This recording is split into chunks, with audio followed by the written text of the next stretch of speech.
할렐루야. 1월 31일 화요일입니다. 사무엘상 5장 1절부터 12절까지 말씀을 읽고 은혜 나누도록 하겠습니다. 블레셋 사람들이 하나님의 궤를 빼앗아 가지고 에벤에서레트부터 아스돗에 이르니라. 블레셋 사람들이 하나님의 궤를 가지고 다곤의 신전에 들어가서 다곤 곁에 두었더니 아스돗 사람들이 이튿날 일찍이 일어나 본즉 다곤이 여호와의 궤 앞에서 엎드러져 그 얼굴이 땅에 닿았는지라. 그들이 다곤을 일으켜 다시 그 자리에 세웠더니 그 이튿날 아침에 그들이 일찍이 일어나 본즉 다곤이 여호와의 궤 앞에서 또다시 엎드러져 얼굴이 땅에 닿았고 그 머리와 두 손목은 끊어져 문지방에 있고 다곤의 몸뚱이만 남았더라.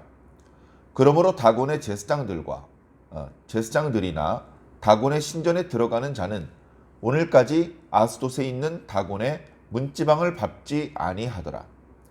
여호와의 손이 아스돗 사람에게 엄중히 더하사 독한 종기의 재앙으로 아스돗과 그 지역을 쳐서 망하게 하니 아스돗 사람들이 이를 보고 이르되 이스라엘의 신의 궤를 우리와 함께 있지 못하게 할지라. 그의 손이 우리와 우리 신 다곤을 친다 하고 이에 사람을 보내어 블레셋 사람들의 모든 방백을 모으고 이르되 우리가 이스라엘의 신의 궤를 어찌하랴 하니 그들이 대답하되 이스라엘 신의 궤를 가드로 옮겨가라 하므로 이스라엘 신의 궤를 옮겨갔더니 그것을 옮겨간 후에 여호와의 손이 심히 큰 환난을 그 성읍에 더하사 성읍 사람들의 작은 자와 큰 자를 다 쳐서 독한 종기가 나게 하신지라. 이에 그들이 하나님의 궤를 에그론으로 보내리. 하나님의 궤가 에그론에 이른즉 에그론 사람이 부르짖어 이르되 그들이 이스라엘 신의 궤를 우리에게로 가져다가 우리와 우리 백성을 죽이려 한다 하고 이에 사람을 보내어 블레셋 모든 방백을 모으고 이르되 이스라엘 신의 궤를 보내어 그 있던 곳으로 돌아가게 하고 우리와 우리 백성이 죽임당함을 면하게 하자 하니 이는 온 성읍이 사망의 환난을 당함이라. 거기서 하나님의 손이 엄중하심으로 죽지 아니한 사람들은 독한 종기로 치심을 당해 성읍의 부르짖음이 하늘에 사무쳤더라. 아멘. 네, 감사합니다. 사무엘상 5장은 오늘 이렇게 함께 읽었던 그 내용이 전부입니다. 다른 4장이나 뒤에 나오는 6장에 비해서 분량이 조금 짧죠. 그리고 그 내용을 보면 이제 전쟁에서 패하여서 빼앗겼던 그 언약궤가 블레셋 사람들의 땅 이곳저곳으로 옮겨지는, 그리고 그때 벌어졌던 일들에 대해서 말씀해주고 있는 그런 말씀입니다. 자, 전쟁에서 블레셋이 이겼습니다. 전쟁에서 이기면 상대방에서 이렇게 신봉하고 있던 신의 그 신상을 빼앗아가는 것이 고대 사회 전투의 관례라고 합니다. 사람과 사람이 싸우는 것이 아니고 신과 신이 싸우는 것이다. 그런 생각을 가지고 있었기 때문에 전쟁에서 이기면 우리가 너희를 이긴 것이고 우리의 신이 너희의 신을 이긴 것이다. 그런 생각을 가지고 있었던 것이죠. 상대방이 다시 자기 신을 중심으로 전열을 가다듬어서 다시 반격하지 못하게 하기 위해서라도 상대방의 신전을 부수고 또는 상대방이 애지중지하는 그런 신상을 빼앗아 가는 겁니다. 빼앗아 가가지고는 망가뜨리거나 또는 자기들의 신전에 갖다 놓는 것이죠. 그러면 그 신전에서 제일 높은 자리에는 자기들의 신전의 그 신상이 서 있고 빼앗아 온 신상은 그 자기들 신전 밑에 내려다 놓습니다. 마치 왕 밑에 신하들이 도열해 있는 것처럼 빼앗아 온 그런 신상들을 도열해 놓고서 너희들의 신은 우리들의 신보다 레벨이 아래다. 우리들의 신이 더 높다. 더 크고 강한 신이다. 이런 것들을 시각적으로 보여주려고 그렇게 하는 것이죠. 자, 그래 그들은 습관적으로 이스라엘 사람들이 가지고 나왔던 언약궤, 이것들이 이제 이스라엘 사람들의 종교의 어떤 핵심적인 것이다. 그러니까 일부러 멀리서 이걸 가지고 온 것이다. 그러나 그들의 신이 우리의 신을 이기지 못해서 전쟁은 그들이 패했다. 이제 우리는 우리 전리품으로 이 이스라엘 사람들의 어떤 종교 활동에 사용하는 이 물건을 우리들의 신에게 바치겠다. 그렇게 한 것이죠. 그리고서는 그들이 아스돗이라고 하는 도시로 가지고 갑니다. 당시 블레셋은 꽤 넓은 지역에 이제 차지하고 있었습니다. 가사, 또 아스글론, 또 아스돗, 그 다음에 가드, 그리고 에글론, 이렇게 5도시가 연맹으로 이렇게 있었습니다. 각각의 성주들이, 성주라고 하지 않고 오늘 말씀에 보니까 방백이라고 표현을 하는데, 나중에는 가드의 방백을 전체 블레셋의 지도자다 이렇게 하기도 하는데, 평상시에는 각각 자기 도시들과 그 주변을 다스리는 그런 형국이었죠. 그 중에서 아스돗이 이제 처음에는 어떤 중심지 역할을 했던 것 같습니다. 정치적인 중심지라기보다는 그 블레셋 사람들이 섬기던 종교 다곤 신의 신전이 아스돗에 있었기 때문에, 그래서 사람들은 전쟁에서 승리하고 훨씬 더 가까운 가드나 에글론을 지나서 아스돗까지 간 것이죠. 그리고 거기에 다곤의 신전이 있었기 때문에 그 안쪽에 언약궤를 두고 이제 헤어졌습니다. 자, 문제는 뭐냐? 그 다음 날 매일같이 이제 다곤 신전에 사람들이 가지 않겠습니까? 어떤 종교적인 의식이 없는 날이라 하더라도 그 다곤 신전을 관리하는 제사장이라든가 다곤 신전 가까이 사는 사람들은 을에 신전에 방문을 하게 되는 것인데, 아침에 일찍 자기들의 신전에 가 보니까 전날에는 다곤 신이, 물론 다곤 신이 이렇게 유물이나 전에 내려오는 그림들을 보니까 막 그렇게 위험 있는 모습은 아닌 것 같아요. 상체는 사람의 모양을 하고 있고 하체는 물고기의 모양을 하고 있습니다. 그러니까 뭐 인어 이런 것들을 생각할 수 있는데, 아름다운 여인의 모습이 아니고 우락부락한 남자의 모습이죠. 그래 아무래도 블레셋 사람들이 과거에 뭐 크레타 지방이라든가 이렇게 지중해에 있는 섬에서 살고 있다가 아프리카 북부라든가 아니면 이렇게 가나안 땅 서부로 진출해 왔기 때문에, 해양 민족이기 때문에 뭔가 물고기를 숭상하는 그런 문화가 바탕이 되어서 그들이 말하는 다곤이라고 하는 신은 물고기의 모양을 하고 있습니다. 그걸 석상으로 해가지고 거대하게 이제 만들었겠죠, 자기들 나름대로. 그래서 신전을 만들어 놓고 제일 높은 자리에다가 다곤 신상을 올려놨겠죠. 그래서 하체는 이제 물고기라 하더라도 상체는 사람이니까 얼굴도 있고 팔도 있고 그런 이제 모양이었을 것입니다. 자, 그런데 이 다곤 신전이, 그 신상이 언약궤에 비해서, 언약궤는 크기가 그렇게 크지 않습니다. 그 언약궤를 향해서 엎드러져 있는 거예요. 아니, 이 무거운 걸 누가 이렇게 해놨지? 신상이 이제 엎드러져 가지고 보니까 마치 그 조그만한 언약궤를 향해서 엎드려 경배를 드리는 것 같은 그런 모양을 하고 있는 것입니다.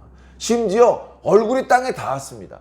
사람이 사람에게 경배를 해도, 또는 사람이 신에게 경배를 해도 얼굴을 땅에 대는 경우는 없는데, 이 다곤 신은 여호와 신 앞에 머리를 숙여서 경배를 드리고 있는 것입니다.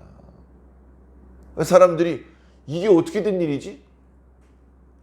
다른 사람들이 보기 전에 빨리 제자리에 세워 놓읍시다, 그럽시다 해가지고 사람들 몇 사람을 불러서 다시 다곤 신전을 원래 자리에 세워 놓습니다.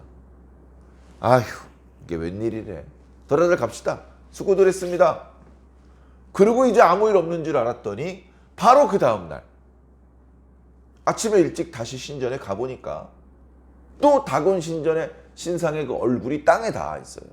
땅에 닿아 있는데 이번에는 다곤 신상 전체가 언약궤를 향해서 엎드려 경배를 드리는 것이 아니고 모가지가 잘렸어요. 그래서 머리통만 땅에 떨어져 가지고 그 언약궤 앞에 절을 하고 있습니다. 그리고 두 손목이 잘려 가지고요, 누가 집어 내팽겨친 것처럼 문지방에 걸려 있습니다. 그러다 보니까 다곤을 정말 신이라고 생각했던 블레셋 사람들은 문지방에 그 자기들의 신상에 그 손목이 얹혀져 있었기 때문에 거기를 이제 밟지 않는 전통이 생겼다. 그렇게 말하고 있습니다. 사실은 뭡니까? 시각적으로 보여주는 것이죠. 본래는 다곤 신상이 높은 자리에 있고 언약궤는 낮은 자리에 있고, 그러니까 마치 언약궤가 다곤 신전에 와서 다곤 신 앞에 엎드려 경배를 드리는 것과 같은 그런 모양을 취하고 있습니다. 그 모습에 블레셋 사람들은 처음에는 무척 의기양양하고 기분이 좋았을지 모르겠습니다. 그러나 그 다음 날 다곤 신상이 땅바닥에 엎드러져 있고, 그 다음 날은 아예 머리가 잘리고 두 손목이 잘려 있는 모습을 보았을 때 그들은 놀라지 않을 수 없었습니다. 특히 두 번째 날 사람들이 더 놀랬던 것 같아요. 두 번째 날, 이게 도대체 웬일이냐? 어저께 분명히 다시 세워놨는데 머리가 잘리고 손목이 잘렸다는 것은 얼른 복구할 수 없는 지경이라는 겁니다. 이제 많은 사람들에게 알려지게 된다는 것입니다. 그리고 이건 일부러 자르려고 해도 자를 수 없는 것이다. 가만히 보면요, 이게 전쟁이 끝난 이후에 패한 쪽의 장수들에게 내리는 벌입니다. 승리한 장수가 서 있고 또는 의자에 앉아 있고, 패배한 장수가 땅바닥에 얼굴을 대면서 패배를 인정하게 만듭니다. 매우 굴욕적이죠.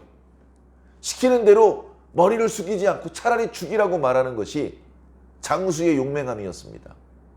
그래, 머리를 숙여서 얼굴을 땅에 대라고 하는 명령을 듣지 않으면 모가지를 잘라서, 손목을 잘라서 다시는 대항할 수 없게 만들고 그 죽은 시신이라도 엎드려서 절을 하게 만드는 것이 고대에 잔인했던 전쟁의 관습 중에 하나였습니다. 그렇게 잔인하게 이제 자비가 없이 그런 모습을 보이기 때문에 전투가 벌어지면 아예 항복을 하든지 아니면 목숨을 걸고 마지막 한 명까지 싸웠던 것이죠. 그래, 마치 전쟁에서는 블레셋이 이겼지만 그것이 아니고 다곤 신이 하나님의 신 앞에 패배를 인정한 것처럼 엎드러지고 있는 것입니다. 그리고 그때 단순히 다곤 신전의 신상에만 문제가 생겼던 것이 아니라 아소시라고 하는 그 도시에 많은 사람들이 죽고 있었습니다. 언약궤가 와서 불과 이틀 밤 잤을 뿐인데 온 도시에 독종이 퍼졌습니다. 독한 종기가 전염병처럼 퍼졌습니다. 걸리지 않은 사람이 거의 없습니다. 그 어떤 약도 듣지 않습니다. 심한 사람들은 고열에 시달리다가 결국 죽게 됩니다. 그런 일들이 벌어지고 있다 보니까 사람들이 이게 도대체 어찌된 일인가 하면서 우르르 다곤 신전으로 몰려갔는데, 거기에 다곤 신전의 머리통이 잘리고 손목이 잘린 것을 보았기 때문에 이건 이제 더 이상 숨길 수도 없고 돌이킬 수 없는 지경이 된 것이죠. 그래, 아스돗 사람들이 안 되겠다, 이런 일이 전에는 없었는데 이런 일이 발생된 것을 보니까 이 이스라엘 신의 괴짝이 아스돗에 들어온 그날부터 이런 불미스러운 일이 생긴 것 같다. 아무래도 이 괴짝이 불길하니 차라리 다른 도시로 옮기면 좋겠다. 이제 그런 주민들의 의견이 크다 보니까 모든 블레셋의 방백들을 모아놓고 의논을 했습니다. 말씀드렸던 것처럼 아스돗과 아스글론, 가사, 그 다음에 가드와 에글론의 방백들이 모여서 도대체 이제 이 이스라엘 신의 궤를 어떻게 하면 좋을까 의논을 하다가 가드로 옮기기로 했습니다. 가드는요, 그 5도시 중에서 이스라엘 땅에 더 가까운 쪽입니다. 그리고 아스돗이나 아스글론이나 가사와 달리 내륙에 있는 도시였습니다. 혹시 이게 해안 지방에 습기가 많은 그런 해안에 있는 도시들이기 때문에 이런 전염병이 도는 것일 수도 있으니 이걸 차라리 육지에 있는 도시로 보내면, 내륙에 있는 도시로 보내면 별다른 문제가 없을지도 모른다. 그나마 아스돗에는 신전이라도 있었는데 가드나 에글론에는 신전도 없었습니다. 자, 일단 그걸 가지고 갔죠. 그럼 이제 그 도시의 성문에 두었든지 아니면 광장에 두었든지 뭐 어딘가 두었겠죠. 근데 문제는 뭡니까? 거기 신상이 없으니까 신상에 엎드러지고 이런 현상은 나타나지 않았지만 그 도시 사람들이 또 독한 종기에 걸리는 것입니다. 가드 지역에 언약궤가 왔을 때는 큰 자나 작은 자나 지체 높은 사람이든 가난한 사람이든 남자든 여자든 노인이든 어린이든 전부 다 독종에 시달리는 겁니다. 죽거나 독종의 고통에 시달리거나. 언약궤가 가드로 간지 그리 오래되지 않아서 가드 사람들이 안 되겠다, 도저히 견딜 수가 없다 해가지고 바로 옆에 가까운 에글론에 하나님의 궤를 보냅니다. 그래서 그 에글론에 하나님의 궤가 들어옵니다. 그걸 이제 에글론 사람들이 다 보겠죠? 에글론 사람들이 바보가 아니잖아요. 별로 큰 나라가 아니었기 때문에 저 하나님의 궤 때문에 아스돗에서 어떤 일이 벌어졌는지, 그리고 가드에서 어떤 일이 벌어졌는지 다 소식을 들어서 알고 있습니다. 그러니까 그게 막 들어오려고 할 때에 이거 뻔히 이제 우리 에글론 성에 살고 있는 사람들도 독한 종기에 시달려서 고통을 당하거나 죽임을 당할 수밖에 없다. 이거 우리 에글론에 가지고 들어오면 안 된다. 그렇게 막 반발을 하니까 급히 다시 5 방백들이 소집되는 회의를 했습니다. 야, 이거 큰일 났다. 전에 없었던 종기가 생겼다. 야, 종기 때문에 죽은 사람이 생각보다 많아. 지난번에 이스라엘 백성들하고 전투를 벌였을 때 그때 죽었던 사람보다 종기로 죽은 사람이 더 많아. 야, 이거 큰일 났어. 이거 어떡하면 좋아. 그러던 차에 의견이, 야, 이럴 거면 뭐하러 갖고 왔냐. 이거 안 갖고 왔을 때는 우리 잘 살았는데 이거는 원래 있던 자리에 돌려놓는 게 좋을 것 같다. 이제 그런 의견이 있어서 아마 이 언약궤를 에글론 성읍 안으로 가지고 들어오지 않고 그 중간 어디에 임시로 보관을 해 놓으면서 이제 앞으로 이 언약궤를 어떻게 처리할지를 고민을 했던 것 같습니다. 이게 어떻게 되었든 이 블레셋 사람들이 차지하고 있는 땅 밖으로 나가서 이스라엘 사람들이 사는 그런 땅으로 일단 가야 된다. 그러면 이스라엘 사람들이 알아서 그 궤짝을 모셔놓아야 될 자리에 알아서 가져가겠지. 그것까지 우리가 신경 쓰고 싶지는 않고 일단 이게 블레셋 땅 밖으로 나가야 이런 재앙을 피할 수 있는 것이다. 그런 생각을 해서 이제 그런 결론이 내리는 그런 이야기까지가 이제 오늘 말씀입니다. 말씀에 보면요, 다곤 신이 엎드러졌을 때 처음에 다곤 신을 스스로 원래 자리로 가지 못합니다. 다곤 신이 스스로 원래 자리로 가지 못합니다. 어떻게 합니까? 사람들이 옮겨줍니다. 자기 발로 못 가요. 그 모습을 통해서 뭐 당연한 건데 그런 모습을 통해서 다곤 신이 얼마나 무능한 신인지 명백히 드러나고 있습니다. 다곤 신은 블레셋이 전투를 할 때 승리하도록 도와준 신이 아닙니다. 블레셋 사람들이 바다를 항해할 때 침몰하지 않도록 블레셋 사람들을 지켜준 신도 아닙니다. 그냥 아무것도 아니에요. 그냥 돌멩이, 나무 토막, 쇠 조각에 불과한 거예요. 우상이라는 것은.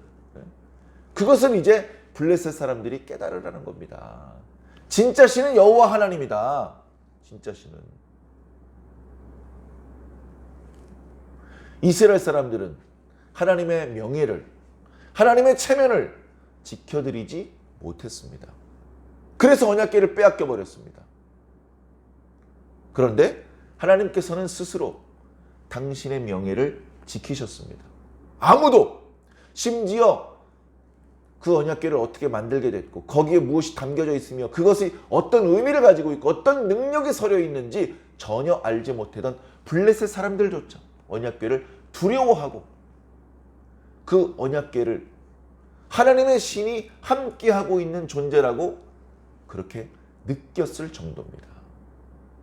하나님의 체면은 하나님께서 스스로 회복하신 것입니다. 그리고 이스라엘 사람들이 힘으로 그 언약궤를 다시 되찾아온 것이 아니고 블레셋 사람들이 스스로 그 언약궤를 이스라엘 사람들에게 넘겨줄 생각을 먹게 만드셨던 것입니다. 블레셋 사람도 그들이 신으로 떠맡들던 다곤도 아무것도 할 수 없었습니다. 하나님을 믿고 언약궤를 소중히 생각했던 이스라엘 사람들도 아무것도 하지 못했습니다. 그저 하나님께서 스스로 하신 일입니다. 누가 하나님을 도울 필요가 있습니까? 누가 하나님을 도와서 이런 일이 벌어졌습니까? 하나님은 스스로 일하시는 분입니다. 그 과정에서 하나님께서 만약에 우리를 당신과 함께 일하는 파트너로 불러주신다면 그건 큰 영광이 아닐 수 없습니다. 우리의 능력 50%와 하나님의 능력 50%를 합해서 역사가 이루어지는 것이 절대로 아닙니다. 하나님의 능력 100%로 일이 진행되는 것입니다. 우리는 그 일이 진행되는 동안에 심부름꾼 역할을 하는 것이고 얼불 마담 역할을 하는 것뿐입니다. 그래서 우리가 칭찬을 받게 만들고 그 과정에서 우리가 보상을 받게 만드시려는 것이 하나님의 뜻인 것이죠. 우린 겸손해야 되고 우리는 하나님의 이름을 높여야 됩니다. 여러분, 지금 눈에 보이는 것이 저기 때문에 여러분들이 저를 보고 계시고 저를 칭찬하고 있고 저에게 박수를 치고 있고 저에게 머리를 숙이고 있는데 아닙니다. 제가 아니고 하나님이십니다. 제가 한 게 아닙니다. 하나님께서 하셨습니다. 저는 능력이 없습니다. 저는 여러분과 똑같은 사람일 뿐입니다. 저에게 머리를 숙이지 마십시오. 우리 다 함께 하나님께 경배를 드립시다. 이것이 하나님의 파트너로 부름받은 하나님의 일꾼의 올바른 태도이고 건강한 모습일 것입니다. 오늘 저와 여러분들이 그런 모습이 되어야겠죠.